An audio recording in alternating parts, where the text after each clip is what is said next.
খবর সবার আগে জানতে চাও? টলিউড, বলিউড বা পলিটিক্যাল আপডেট জানতে গেলে দেখতে হবে কলকাতা নিউজ টাইমস। বিশ্বের খবর সবার আগে। মোর্চার পক্ষ থেকে যুব মোর্চার পক্ষ থেকে পুষ্পস্তবক এবং উত্তরী দিয়ে যুব ভাইরা মঞ্চে চলে আসো তাড়াতাড়ি। চামুন্ডাতলা মন্দিরের পক্ষ থেকে একটি ওখানে যাবো তো আমাদের ভারত মাতা কি, ভারত মাতা কি জয় শ্রীরাম, জয় জয় শ্রীরাম, জয় শ্রীরাম। কি এই সবাইকে বলা হচ্ছে মঞ্চ থেকে নামার জন্য। সভাপতি, জেলা সভাপতি সম্মানীয় সুমন ঘোষ মহাশয়কে বরণ করে নিচ্ছেন শাল পরিয়ে। ভালো, যদি অনুমতি পেয়ে থাকেন সেটা তো ভালো, তাহলে প্রধানমন্ত্রী বলে দেবেন কি করতে হবে না করতে হবে, শুনবেন ভালো করে সেদিন। বলুন আর কি বলবেন, বুঝুন। আর কোনো প্রশ্ন? আমি কোনো তৃণমূলের গোষ্ঠীদ্বন্দ্বে আমি কোনো জবাব দেবো না, ওটা ওদের পার্টির, ওরা বুঝবে। I have no interest.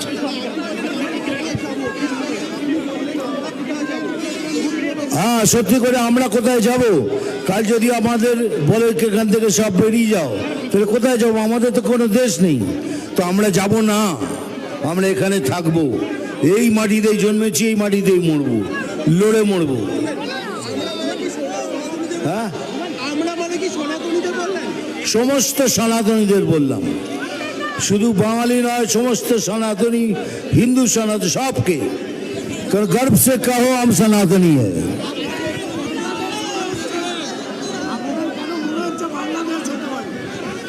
বাংলাদেশে যাও, যেখানেও তাই হচ্ছে, কোনো কিছু প্রতিবাদ নেই। আমরা প্রতিবাদ করলে, বাংলাদেশের বিরুদ্ধে প্রতিবাদ করলে আমাদের উপর লাঠিচার্জ করছে, হিন্দু জাগরণ মঞ্চের উপর লাঠিচার্জ করছে। এর থেকে লজ্জার ব্যাপার কিছু হতে পারে না, কিন্তু এটা হবে না বলেছি।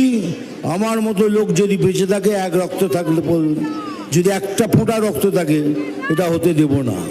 কই মাই কা লাল ইয়ে নেই কর সকতা।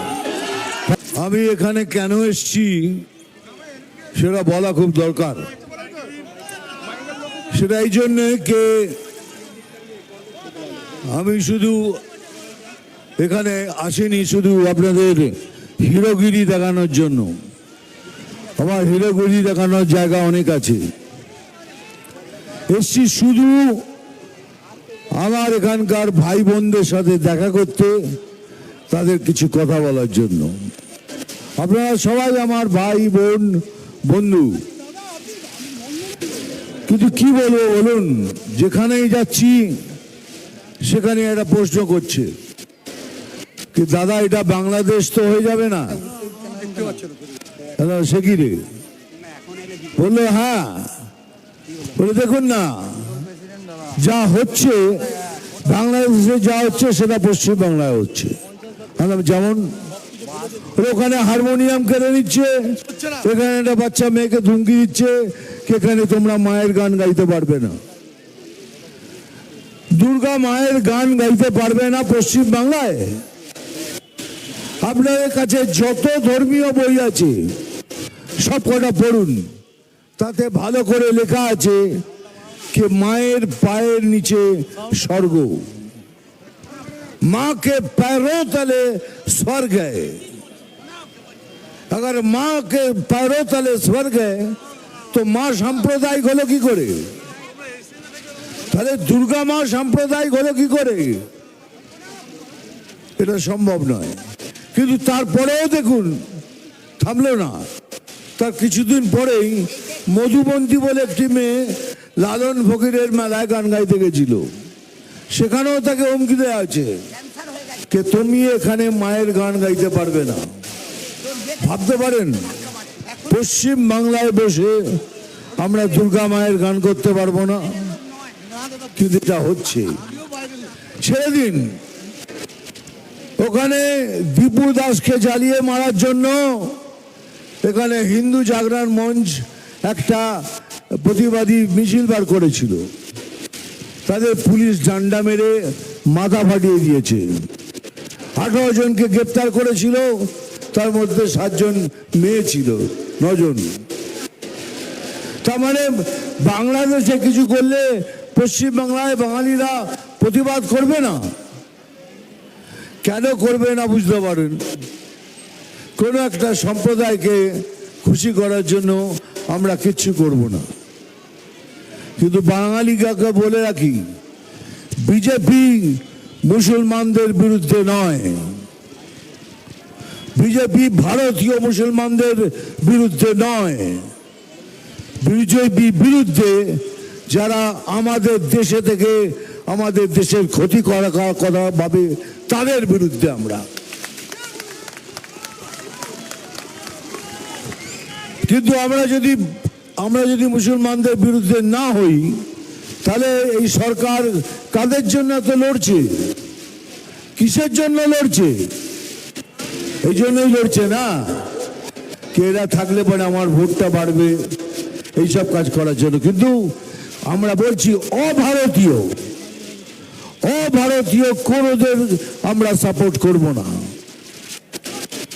কোনো অভারতীয়কে আমরা সাপোর্ট করব না। এখন যদি এই অবস্থা হয় তাহলে আমরা কোথায় যাব? কাশ্মীর ফাইলস পিকচারটা দেখেছেন? যদি দেখে থাকেন তাহলে বুঝতে পেরেছেন ওখান থেকে যত হিন্দু ব্রাহ্মণ ছিল তাদের সেখান থেকে তাড়িয়ে দেওয়া হয়েছিল। এখন অবস্থা কাশ্মীরের অবস্থা বদলে গেছে, খুব ভালো হয়ে গেছে, কিন্তু তাড়িয়ে দেওয়া হয়েছিল। একবার ভাবুন, যদি আমাদের এখান থেকে তাড়িয়ে দেয় তাহলে আমরা কোথায় যাব?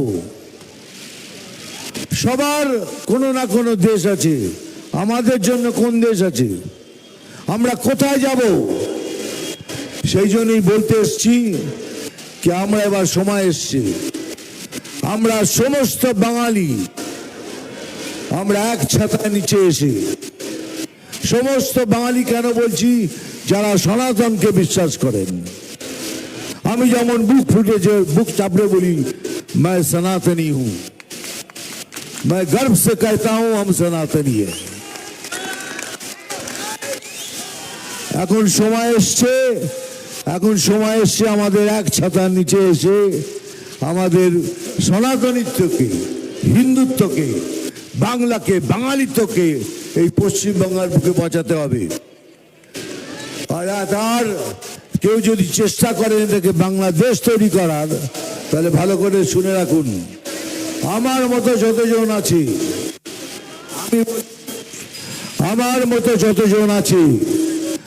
আমার শরীরে যতক্ষণ 1 ফোঁটা রক্ত আছে, কেউ এটাকে বাংলাদেশ করতে পারবে না।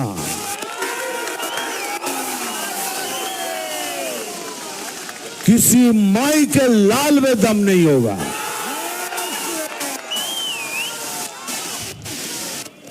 এই জন্য আপনাদের সবাইকে রিকোয়েস্ট করছি, আপনারা সবাই একসাথে নিচে আসুন।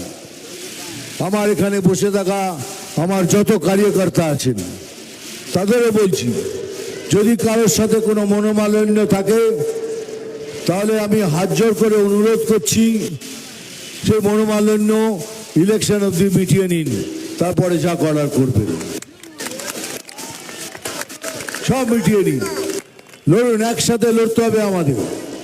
আমি এমনকি যারা কমিউনিস্ট আছেন তাদের মধ্যে যারা হিন্দু আছে, যারা হিন্দুত্বকে বিশ্বাস করেন তাদেরও ডাকছি, কংগ্রেসকেও ডাকছি, এমনকি তৃণমূলের মধ্যে যে হিন্দু ক্যাডার আছে, যাদের মধ্যে বিবেক বেঁচে আছে, তাদেরও আহ্বান করছি, এই পার্টিতে আসুন, আমরা সব এক ছাতায় নিচে মিলে ভোট করে এই সরকারকে এখান থেকে তাড়াবো।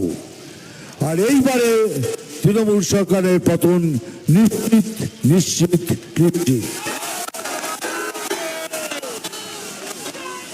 সবাই বলে কন্যা লক্ষ্মী ভান্ডার খুব ভালো, 1000 টাকা পাচ্ছেন, ওটা নেবেন, ছাড়বেন না, কারণ ওটা আপনার পয়সা।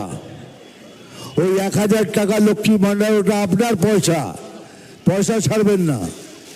কিন্তু পয়সাটা নিয়ে কি হবে বলুন? আমি এটা সব জায়গায় বলছি, এখানে বলবো, আমি বহরমপুর গেছিলাম, সেখানে একটা অটোওয়ালা এসে আমার পাশে দাঁড়ালো, এই টোটোওয়ালা। দাদা কেমন আছেন? আমি ভালো আছি। তুই কেমন? খুব সুখে আছিস তো? 1000 টাকা লক্ষ্মী ভান্ডার পাচ্ছিস? বলে দৌড় দাদা, একটু লিমিট ক্রস করলে 1000 টাকা ফাইন, ওই টাকাটাই আমায় দিয়ে যাচ্ছে।